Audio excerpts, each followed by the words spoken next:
Hello friends, आपका स्वागत है आपके अपने YouTube channel A to Z NCERT facts में। तो आज हम लोग रेलवे साइंस सीरीज के तहत अदिश और सदिश राशि और इससे जुड़े ऑब्जेक्टिव सवालों का अध्ययन करेंगे। तो चलिए देखते हैं अदिश और सदिश राशि क्या होते हैं और इसका हम लोग कॉन्सेप्ट समझते हैं। ट्रिक तो कई ट्रिक हम लोग याद कर लेते हैं, लेकिन कोई भी ट्रिक में सभी आपका नहीं बैठता है, इसीलिए आपको कॉन्सेप्ट समझने की ज़रूरत है।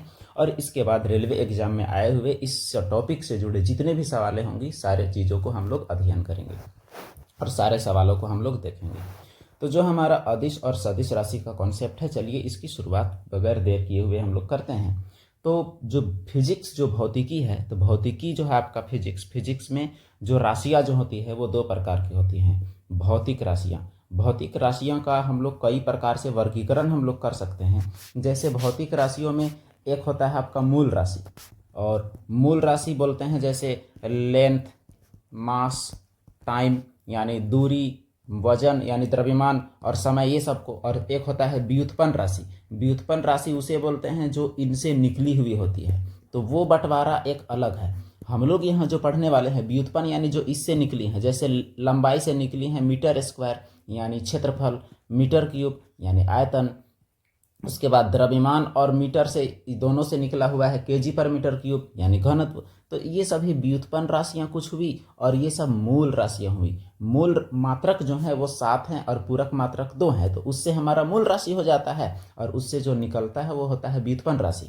तो वो तो अलग चीज़ है, लेकिन एक बंटवारा और है, और वो बंटवारा क्या है? वो है अदिश और सदिश राशि। यह किस आधार पर है वो हम लोग देखते हैं। तो जो हमारा अदिश और सदिश राशि है, जैसे हम लोग को अगर बोला जाएगा कि अदिश राशि क्या है, तो कुछ ऐसी राशियां होती हैं जिसमें मान होता है, मान, जिसे हम लोग परिमाण कहते हैं, और परिमाण के अलावा इसमें और कुछ नहीं होता। और एक होता है हमारा सदिश राशि, और सदिश राशि में आपका जो परिमाण है, परिमाण मतलब उसका आंकिक वैल्यू, और परिमाण के साथ साथ उसका एक दिशा भी होता है। तो यह बात बहुतों को पता होती है कि इसमें अदिश राशि में केवल परिमाण होता है और सदिश में परिमाण और दिशा दोनों होते हैं। लेकिन इस बात को हमें समझना है कि इसका आखिर मतलब क्या है। कोई भी राशि आपका ऐसा नहीं एग्जाम में परिभाषा सवाल आपका नहीं पूछेगा, बल्कि सवाल आपका पूछेगा, 4 ऑप्शन दिए हुए रहेंगे, आपको पहचानना है, और वे 4 ऑप्शन कुछ भी हो सकते हैं। तो वही हम लोग देखेंगे कि इसका ये परिमाण का क्या मतलब है। तो ऐसा है कि दूरी, समय, चाल, वेग, विस्थापन, बल, कोई भी चीज़ का एक आंकिक वैल्यू होता है। जैसे मान के चलिए कि आप बल की अगर बात करेंगे, तो बल, जैसे मान के चलिए कि बल कोई चीज़ में लग रहा है, तो आप बोलिए कितना लग रहा है, तो जैसे मान के चला जाए कि 10 न्यूटन लग रहा है, मान के चला जाए कि कोई 20 न्यूटन लगा रहा है, हो सकता है कोई 30 न्यूटन लगाए। तो ध्यान दीजिए, जो ये 10 के बाद वाला जो n जो है, ये हमारा इकाई है। इकाई मतलब यह मात्रक है, यानी उसका यूनिट है। लेकिन ये जो 10, 20 और 30 जो आपको नजर आ रहा है, 10, 20 और 30, ये आपका क्या है? ये आपको मुख्य रूप से जानना है। जो 10, 20 और 30 जो है, ये इसका आंकिक मान है, और इसी को हम लोग बोलते हैं परिमाण, और अंग्रेजी में इसको बोला जाता है मैग्नीट्यूड। तो मैग्नीट्यूड क्या होता है? तो कोई भी राशि का जो अंकीय मान होता है उसे हम लोग परिमाण या मैग्नीट्यूड कहते हैं। तो अदिश राशि उस राशि को बोलते हैं जिसमें केवल परिमाण की बात होती है, केवल मान की, यानी उसमें हालांकि दिशा लिखा हुआ सब में नहीं रहेगा, लेकिन उसमें दिशा इनबिल्ट रहता है बहुत में। तो बात यह है कि जिसमें केवल मतलब उसके वैल्यू से है, उसको हम लोग अदिश राशि बोलते हैं, और जिसमें परिमाण और दिशा दोनों से मतलब होता है उसको सदिश राशि बोलते हैं। अब हम लोग उदाहरण के साथ इसको देखेंगे कि इसमें क्या किया और कैसे अदिश और सदिश का कॉन्सेप्ट कैसे बढ़ता है। ये था आपका केवल परिभाषा का पार्ट, केवल और केवल परिभाषा का। तो केवल परिभाषा से आपका एग्जाम में सवाल हल नहीं होने वाला है, आपको थोड़ा आगे बढ़ना पड़ेगा। और इसमें हम लोग देखते हैं प्रत्येक राशि के बारे में कि कैसे परिमाण और दिशा की बात होती है। मान के चलिए एक उदाहरण आपके सामने लिया जा रहा है, और वो उदाहरण हम लोग लेते हैं दूरी का। एक तरफ हम लोग उदाहरण लेते हैं दूरी का, और दूसरी तरफ हम लोग उदाहरण लेंगे विस्थापन का। तो दूरी और विस्थापन से हम लोग समझेंगे ये दिशा और परिमाण का क्या मतलब है। तो दूरी क्या होती है? कोई भी पहला बिंदु और अंतिम बिंदु, कोई भी जगह में पहला बिंदु और अंतिम बिंदु तक जाने में जितना भी लंबाई, जितना भी लंबाई को कवर करना पड़ता है वो उसकी दूरी होती है। तो ये तो आपको पता है कि प्रारंभिक बिंदु अंतिम बिंदु, जहां से हम लोग शुरू किए जहां जा रहे हैं वहां तक जितना रास्ता की लंबाई है, जो पाथ लेंथ है, उसको हम लोग दूरी कहते हैं। पाथ लेंथ जो हो जाएगा उसको हम लोग क्या कहेंगे, दूरी कहेंगे। अब एक फिगर में आप देखने का प्रयास कीजिएगा। मान के चलिए हमारे पास एक त्रिभुज है और वो त्रिभुज किस तरह से है, ए बी और सी। अब मान के चलिए एक आदमी जाता है कुछ इस तरह से, ए से जाता है बी तक और बी से जाता है सी तक, और ए बी का लंबाई है 10 मीटर और बी सी का लंबाई भी है 10 मीटर। अब इसमें ए से लेके बंदा गया बी तक और बी से लेके गया सी तक, तो जो रास्ता का लंबाई है, जो पाथ की लंबाई है, वो होगी दूरी, और वो दूरी 10 + 10 आपका हो जाएगा 20 मीटर, वो दूरी। लेकिन अगर विस्थापन की बात करें तो विस्थापन क्या होता है, प्रारंभिक बिंदु और अंतिम बिंदु के बीच की न्यूनतम दूरी, शॉर्टेस्ट डिस्टेंस जो होता है वो विस्थापन होता है। अब देखिए, अगर विस्थापन का बात करें तो हम ए से बी तक और बी से सी तक नहीं नापते रहेंगे, ए से बी और बी से सी का नहीं नापेंगे, बल्कि इसका मामला कुछ अलग होगा। और इसका मामला क्या होगा, शॉर्टेस्ट डिस्टेंस यानी न्यूनतम दूरी में हमारा डायरेक्शन हमेशा एक ही होगा, वो होगा ए से सी की ओर, क्योंकि न्यूनतम दूरी ए सी है। और अगर ए सी की लंबाई अगर 10 है तो जो विस्थापन हो जाएगा वो आपका होगा केवल 10 मीटर। तो देखिए दूरी आपका हुआ 20 मीटर, क्योंकि आप ए से गए बी से गए सी, तो ये पाथ की लंबाई, रास्ता की लंबाई। और विस्थापन में आपका केवल एक ही हो सकता है। अब ध्यान दीजिए, विस्थापन केवल एक खास दिशा में है या कहीं से भी आ जा सकते हैं। विस्थापन केवल एक खास दिशा में है। हो सकता है कुछ इस तरह से अगर रास्ता होता, ऐसे अगर रास्ता होता तो दूरी ज़्यादा होती।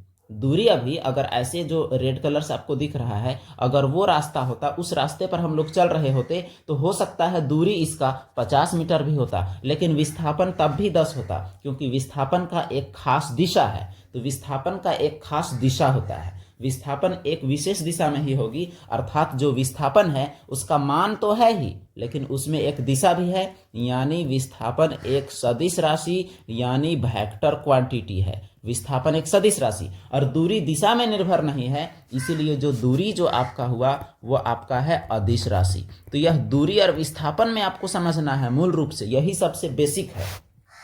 दूरी विस्थापन का उदाहरण अगर हम लोग और लेंगे तो मान के चलिए हमारे पास कोई वृत्त है और ये वृत्त जो है आपके पास, चलिए यहाँ और एक वृत्त हम लोग बनाते हैं विस्थापन के साइड में भी। तो वृत्त में मान के चलिए कि यहाँ से ए से कोई व्यक्ति चलना शुरू करता है और ए से पुनः वो आ जाता है ए तक, और इस वृत्त की परिधि मान लिया जाए 44 मीटर है, इस वृत्त का जो बाउंड्री लेंथ है। और इस वृत्त में भी यही हाल होता है, ए से जाता है और इसका ये 44 मीटर चलता है। 44 मीटर चलने के बाद पुनः ए पर आके रुक जाता है। अब देखिए दूरी तय हुआ इस कंडीशन में 44, क्योंकि रास्ता का लंबाई है। लेकिन इस कंडीशन में, विस्थापन के कंडीशन में, क्या कोई विस्थापन हुआ? क्या वस्तु जहां था उससे एक भी खिसकाव हुआ? विस्थापन का मतलब होता है कि कितना खिसका, वही है। तो इसमें विस्थापन हुआ ही नहीं, तो विस्थापन आपका 0 है। और यहाँ दूरी आपका क्या है? 44। तो विस्थापन आप गौर कीजिएगा कि विस्थापन आपका 0 भी हो सकता है यहाँ से चलने के बाद, ऐसे चलने के बाद अगर इधर आ जाता तो विस्थापन आपका माइनस में भी हो सकता था। तो इस प्रकार से हम लोग देख सकते हैं कि जो विस्थापन है वो आपका दिशा में पूरी तरह से निर्भर है, एक पार्टिकुलर दिशा के आधारित है, क्योंकि वह शॉर्टेस्ट डिस्टेंस है, उसमें आप कोई दूसरा रास्ता अख्तियार नहीं कर सकते।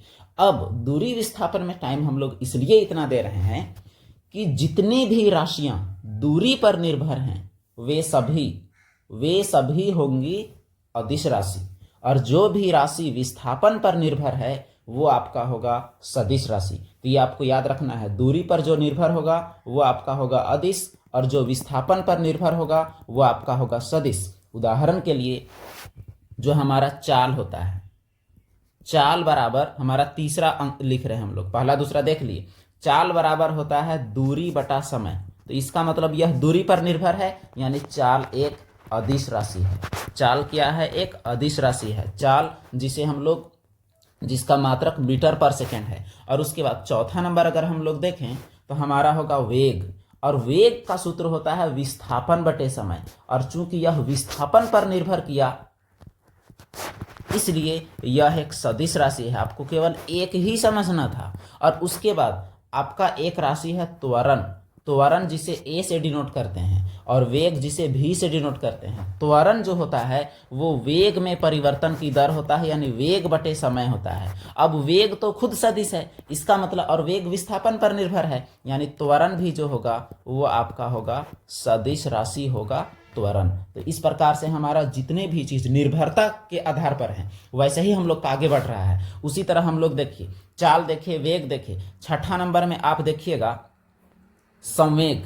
संवेग क्या होता है, जिसे हम लोग पी से डिनोट करते हैं एमवी। एमवी अर्थात यह द्रव्यमान और वेग का गुणनफल होता है। अब ध्यान दीजिए, चूंकि यह वेग पर निर्भर है और वेग विस्थापन पर, इसलिए आपका ये भी क्या होगा, ये भी आपका सदिश राशि होगा। हम लोग सदिश को ही पहले ध्यान में रख के हम लोग इसको पढ़ेंगे, क्योंकि अदिश पहचान में आपको आराम से आ जाएगा। केवल आपको ध्यान ज्यादा देना है, वो आपका सदिश है।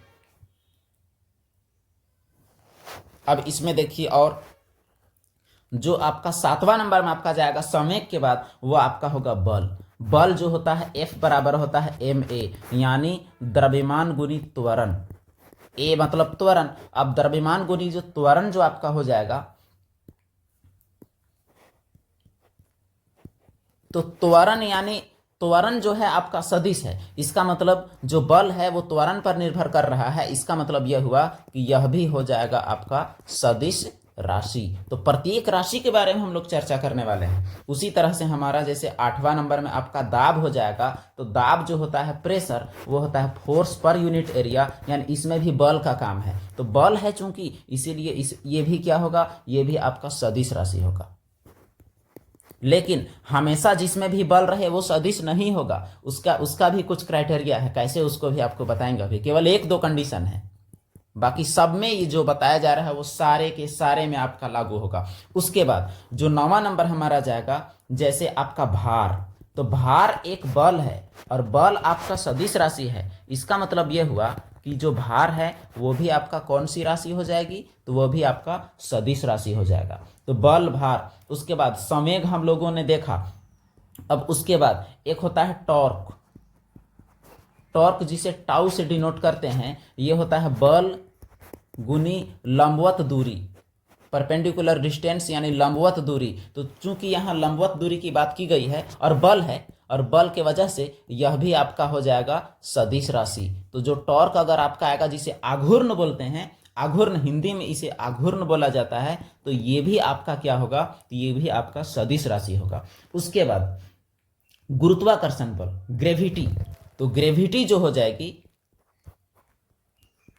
ग्रेविटेशनल फोर्स, यानी गुरुत्वाकर्षण बल जो होगा वो भी, चूंकि यह बल है तो यह भी आपका क्या होगा, तो गुरुत्वाकर्षण बल भी आपका सदिश राशि में आएगा। तो प्रत्येक राशि के बारे में हम लोग डिटेल अगर नहीं देखें तो केवल लिस्ट देखने से हमारा काम नहीं होने वाला है। अब उसके बाद हम लोग देखें कि जो ए जो है त्वरण, वो आपका सदिश है। तो इसका मतलब यह हुआ कि जो गुरुत्वीय त्वरण है जी, जिसे हम लोग गुरुत्वीय त्वरण भी कहते हैं, तो गुरुत्वीय त्वरण भी जो होता है वो भी आपका सदिश राशि होगा, क्योंकि दोनों बराबर है। उसके बाद आपका और एक चीज आता है विद्युत क्षेत्र और चुंबकीय क्षेत्र।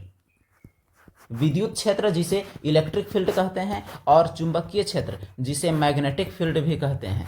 तो ये दोनों के दोनों ये भी आपका सदिश राशि में आएगा, क्योंकि यह भी दिशा पर निर्भर करता है और यह एक प्रकार का बल है पर यूनिट चार्ज या पर यूनिट मैग्नेटिक चार्ज। तो यह भी आपका सदिश राशि आपका होगा। अब इसके बाद आपका त्वरण के साथ साथ एक चीज और यहां आपको बताएं कि जैसे एक कुछ शब्द में आता है आपका एंगुलर जिसे हम लोग कोणीय कहते हैं। तो कोणीय वाला जो है ये आपका एंगल पर निर्भर है। और एंगुलर में क्या क्या आता है, जैसे एंगुलर डिस्प्लेसमेंट आएगा, एंगुलर डिस्प्लेसमेंट। उसके बाद एंगुलर डिस्प्लेसमेंट के साथ आपका आएगा एंगुलर वेलोसिटी। उसके बाद आएगा एंगुलर एक्सेलरेशन, यानी कोणीय वेग, कोणीय त्वरण। तो कोणीय वेग और कोणीय त्वरण ये दोनों आपका सदिश राशि, जिसमें भी आपका एंगुलर जुड़ा हुआ है, ये आपका दोनों क्या है, यह सदिश राशि है, यह दिशा पर निर्भर है। और एंगुलर डिस्प्लेसमेंट यह भी आपका क्या है, तो यह भी आपका सदिश राशि गिना जाएगा। और हमारा क्या बच रहा है वो देखते हैं। एक है आपका flux, electric flux. Electric flux हम लोग बोलते हैं जिसे फाई से डिनोट किया जाता है, वो E.S होता है। तो ये भी आपका जो इलेक्ट्रिक फ्लक्स है ये भी आपका सदिश राशि है। इलेक्ट्रिक फ्लक्स आपका सदिश राशि माना जाएगा, इलेक्ट्रिक फ्लक्स और मैग्नेटिक फ्लक्स। तो ऐसा आपका जितना भी सदिश राशि का लिस्ट था वो आपको बताया गया। एक और चीज आपका छूट रहा है, वो है आवेग। आवेग क्या होता है? आवेग होता है बल गुनी टाइम। अब चूंकि यह बल है तो बल आपका सदिश है, इसीलिए यह भी आपका क्या होगा, तो यह भी आपका सदिश राशि माना जाएगा। तो इतना चीज आप देखें कि इतना सारा चीज जितना भी है वो आपका सारे के सारे आपका सदिश राशि है। अब अदिश में अगर बात किया जाए अदिश राशि में, तो अदिश राशि में क्या किया जाएगा उसको देखिए। अदिश राशि में आपका आ जाएगा द्रव्यमान। द्रव्यमान दिशा पर निर्भर नहीं है, कितना वजन है, दिशा से क्या मतलब। द्रव्यमान के बाद आपका आ जाएगा लंबाई। लंबाई के बाद आपका आ जाएगा समय। समय में सब निर्भर है, समय किसी में निर्भर नहीं है। उसके बाद आपका आ जाएगा क्षेत्रफल, क्योंकि क्षेत्रफल लंबाई पर निर्भर है। तो जितना भी चीज दूरी पर निर्भर है यानी लंबाई पर, क्योंकि दूरी और विस्थापन अलग अलग चीज बताया गया था, वो सब के सब आपका अदिश होगा। क्षेत्रफल, आयतन, ये भी अदिश होगा। उसके बाद एक विशेष चीज जो आपका होगा कार्य। कार्य बराबर होता है बल गुनी विस्थापन। लेकिन यह कार्य बल गुनी विस्थापन, तो बल भी सदिश और विस्थापन भी सदिश, और दोनों का यह स्केलर प्रोडक्ट है, डॉट प्रोडक्ट। तो ये थोड़ा डीप बात हो गई। तो डॉट प्रोडक्ट होने के कारण यह एक अदिश राशि है, सदिश राशि नहीं है। अब कार्य और ऊर्जा दोनों सेम चीज होता है, कार्य और ऊर्जा दोनों सेम चीज होता है। तो इसलिए कार्य का जो होगा वही होगा ऊर्जा का, और ऊर्जा में कोई भी ऊर्जा, ऊर्जा वर्ड आपके पास रहेगा लास्ट में, आपका वो अदिश राशि होगा। तो कार्य ऊर्जा आपका अदिश होगा। उसके बाद तीसरा चीज आपका जो निर्भर कर रहा है चाल। वेग तो आपका सदिश था, लेकिन चाल जो है वो दूरी बटा समय था, तो चाल आपका अदिश राशि है। चाल आपका हो जाएगा अदिश। समय आपका पता चल गया। उसके बाद तापमान, तापमान आपका हो गया अदिश राशि, तापमान भी अदिश राशि है, टेम्परेचर। और उसके बाद धारा, धारा ये खास चीज है। ये सवाल पूछता है कि धारा अदिश राशि क्यों है। धारा में तो एक दिशा भी होती है, धारा में दिशा और परिमाण दोनों है, तब भी यह अदिश है। क्यों? क्योंकि सदिशों के जोड़ने और घटाने के लिए एक विशेष नियम का इस्तेमाल होता है, लेकिन धारा जो करंट है यह साधारण नियम से ही जुड़ता घटता है, यानी वो नियम से नहीं चलता है। इस वजह से धारा जो है वो आपका अदिश राशि है। विद्युत चैप्टर में ज्यादातर चीज आपका अदिश है, जैसे विभव, विभवांतर, प्रतिरोध, प्रतिरोधकता, ये सभी के सभी आपका अदिश राशि माना जाएगा। ये सब आवेश, आवेश जो चार्ज है ये भी अदिश है। और उसके बाद शक्ति, विद्युत शक्ति, कार्य तो देख लिए। उसके बाद घनत्व, ये सब आपका अदिश माना जाएगा। तो यहां आपको मूल रूप से जो जानना था वो आपको यही जानना था कि जितनी भी चीजें दूरी पर निर्भर हैं वो आपका अदिश होगा पक्का। जितना भी चीज विस्थापन पर है वो आपका सदिश होगा। बाकी कुछ विशेष चीज के लिए आपको कारण बताया गया कि कौन अदिश होगा और कौन सदिश होगा। तो चलिए हम लोग देखते हैं सवाल। आज का पहला सवाल जो कि रेलवे में आया हुआ प्रश्न है। सवाल है हमारा पहला, निम्न में से कौन सी राशि अदिश राशि है। ये आए हुए क्वेश्चन हम लोग देख लेते हैं। तो अदिश राशि क्या है? संवेग, बल, द्रव्यमान या वेग। यहाँ अदिश पूछा है। देखिए बल आपका सदिश है, वेग आपका सदिश है, संवेग आपका सदिश है, तो द्रव्यमान आपका अदिश हो गया। संवेग जो आपका पी से डिनोट करते हैं, एम भी होता है, बल जो कि एफ होता है जो कि एम ए, और वेग जो है वो आपका वेग विस्थापन बटे समय। तो द्रव्यमान केवल आपका क्या है? अदिश है। द्रव्यमान के अलावा सारे के सारे क्या हैं? सदिश हैं। तो लंबाई, दूरी, द्रव्यमान, समय, क्षेत्रफल, आयतन, कार्य, चाल, आवेश, ये सब अदिश हैं। और जिनमें दिशा भी वेग, त्वरण, बल, भार, संवेग, विस्थापन, ये सब सदिश हैं। अब बोलता है कि किसका केवल परिमाण होता है, दिशा नहीं। इसका मतलब कौन अदिश है, वही चीज पूछ रहा है। तो देखते हैं क्या, कार्य, आवेग, विस्थापन की बल। तो आवेग, बल और विस्थापन तीनों तो सदिश है, इसका मतलब केवल एक आपका अदिश है, यानी इसका जवाब क्या होगा? तो कार्य होगा। इनमें से कौन सदिश राशि नहीं है? तो कौन सदिश राशि नहीं है पूछा गया है, यानी कौन अदिश है? शक्ति, बल, आघूर्ण, त्वरण, विस्थापन। तो ये तीनों के तीनों तो आपका सदिश दिख रहा है। तो आपका जो शक्ति है, विद्युत शक्ति या पावर, जो कि पावर बराबर होता है एनर्जी बटे टाइम, और एनर्जी आपका खुद अदिश है, तो शक्ति भी आपका अदिश हुआ। तो यही आपका होगा इसका जवाब, शक्ति। अगला प्रश्न है, निम्न में से कौन एक वेक्टर मात्रा नहीं है। कभी कभी देखिए अंग्रेजी में ही पूछ लिया जा रहा है। निम्न में से कौन सी एक वेक्टर मात्रा नहीं है। गति, आवेग, बल का गुरुत्व, विद्युत प्रवाह, विस्थापन। यहाँ देखिए ऑप्शन बहुत अजीब है।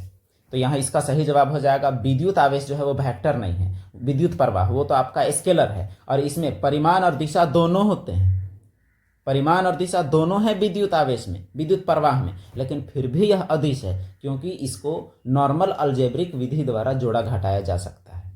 अगला प्रश्न, एक वेक्टर राशि में परिमाण और दिशा दोनों होते हैं, जबकि अदिश में केवल परिमाण और होता है, दिशा नहीं। तो अदिश राशि कौन है? दाब, विस्थापन, बल या संवेग। तो यहां आपका अदिश पूछा है। ऊपर हम लोग का ऑप्शन के हिसाब से एक मिस्टेक हुआ है जिसे आप सुधार सकते हैं। यहां आपका सही जवाब हो जाएगा दाब। दाब जो होता है फोर्स पर यूनिट एरिया, तो ये आपका यहां अदिश माना हुआ है। परिमाण तो होता है, दिशा नहीं होता है। सबसे उचित विकल्प चुने। संवेग में क्या होता है? कोई दिशा नहीं, दिशा, परिमाण और दिशा या परिमाण। तो संवेग में क्या होता है? तो संवेग जो है, संवेग एक सदिश राशि है, इसका मतलब परिमाण और दिशा दोनों होता है। संवेग में परिमाण और दिशा दोनों होता है। उसके बाद सदिश राशि का उदाहरण क्या है? वजन, तापमान, वेग, लंबाई। तो सदिश आपका वेग है, बाकी ये तीनों के तीनों आपका अदिश राशि हैं। अगला सवाल, एक सदिश राशि में परिमाण दिशा दोनों होते हैं, अदिश राशि में केवल परिमाण होता है। तो निम्न में से कौन एक सदिश राशि है? कार्य, गति, विस्थापन, ऊर्जा। तो केवल विस्थापन आपका इसमें सदिश है, बाकी तो और कोई सदिश नजर नहीं आ रहा है। अगला प्रश्न, निम्न में से कौन एक वेक्टर यानी सदिश राशि है? समय, तापमान, वेग की दूरी। तो समय अदिश है, तापमान अदिश है, दूरी अदिश है, वेग आपका सदिश हुआ। अगला प्रश्न, किस जोड़े की दिशा हमेशा एक समान होती है? किस जोड़े की दिशा हमेशा एक समान होती है? बल और वेग का दिशा, बल और त्वरण की दिशा, बल और विस्थापन की दिशा, कि बल और संवेग की दिशा। यहाँ अदिश सदिश सही है, लेकिन ये थोड़ा डीप प्रश्न है। तो इसका सही जवाब हो जाएगा बल और त्वरण। देखिए जो बल होता है F बराबर ma होता है। यहाँ अगर अलग दिशा होता है ना, तो यहाँ माइनस का निशान जरूर आता। तो F और A दोनों की दिशा सेम होती है। बल और त्वरण की दिशा हमेशा एक समान होती है। जिधर बल लगाएंगे उधर ही त्वरण होगा। कुछ राशियों के भौतिक गुण दर्शाने के लिए उनके परिमाण के साथ दिशा भी निर्दिष्ट किया जाता है। इस प्रकार के भौतिक राशि को क्या कहते हैं? सदिश, द्विअदिश, अदिश, द्विसदिश। तो सही जवाब होगा सदिश। परिमाण और दिशा दोनों वाले को क्या कहते हैं? तो वो है आपका सदिश। निम्न में से किसमें दिशा और परिमाण दोनों होता है? द्रव्यमान, दूरी, चाल की संवेग। तो द्रव्यमान तो अदिश है, दूरी अदिश है, चाल अदिश है, तो संवेग केवल क्या है? वो सदिश है। केवल संवेग इसमें से सदिश है। अगला प्रश्न, निम्न में से अदिश राशि कौन नहीं है, यानी सदिश कौन है? आयतन, द्रव्यमान, बल की लंबाई। तो ये तीनों तो आपका अदिश है, केवल बल आपका क्या हुआ? वो सदिश है। अगला प्रश्न और आज का आखिरी नहीं है, इसके बाद भी और एक है। कार्य में क्या होती है? कोई दिशा नहीं होती, केवल परिमाण। दिशा और परिमाण दोनों नहीं, दिशा और परिमाण दोनों, केवल दिशा परिमाण नहीं। तो केवल दिशा परिमाण नहीं, ऐसा तो संभव नहीं है। तो कार्य एक अदिश राशि है, इसका मतलब केवल परिमाण होता है, यानी इसका ऑप्शन नंबर हो जाएगा ए, कोई दिशा नहीं, केवल परिमाण। अगला, किसमें केवल परिमाण और कोई दिशा नहीं? तो कौन होगा इसमें? अदिश।